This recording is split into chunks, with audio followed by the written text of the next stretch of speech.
I was really lucky to find art, or I actually think art found me, because I had kind of no idea of what I wanted to do in life or be, and all of a sudden I had the opportunity and I learned how to draw.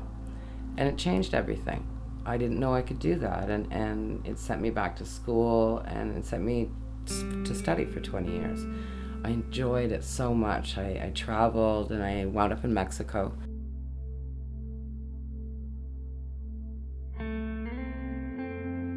Out of all the things that I did, printmaking and papermaking, painting, sculpture, it was really, and I did my master's degree in sculpture and cast bronze, and that was fantastic, but it was really batik all the way along that I kept coming back to and ended up teaching. And when I lived in Mexico, I call it the back burner of my mind, where I have all my ideas cooking in stews, and I pull them out from time to time and play with them. But sometimes it's an immediate reaction to something I've read or something that I watched, an image I'll stand above the others, and then I just go with it, whatever is on the top of my head. I never sit down and plan anything at all. I'm not that organized. I like chaos.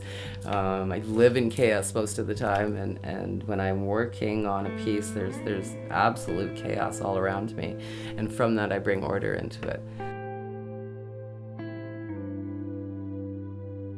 I met a woman who gave a speech at my convocation, and she changed everything for me again. Her name, turns out, was Maud Barlow. She's the chair of the Council of Canadians, and her issue is fresh water. She's been writing, and she's written 3 books about it, documentaries. She sparked my curiosity and my interest, and I went to the library, got all her books, and that's what started me on all the research about the planet.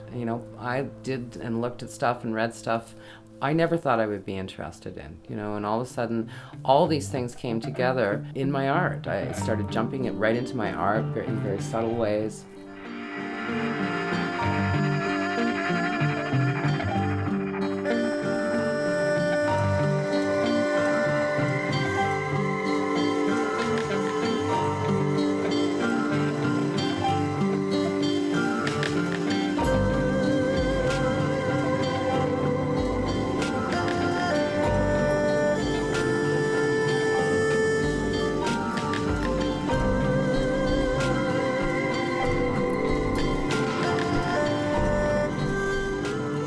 I read a book by Alana Mitchell that said the oceans were in crisis, and I right there I was getting to a point where there was just so much bad news over and over again.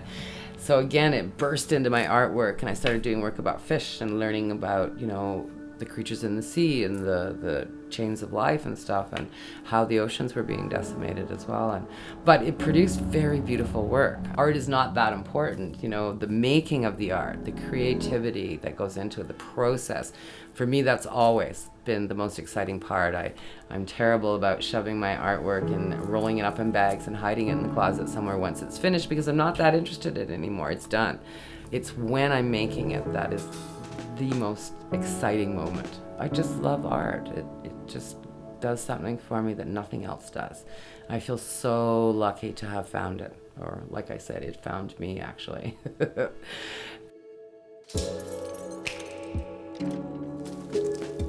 Because my favorite quote is Eckhart Tolle, and he said, "The universe will provide whatever experience is necessary for the evolution of your consciousness." And I hold that very dear.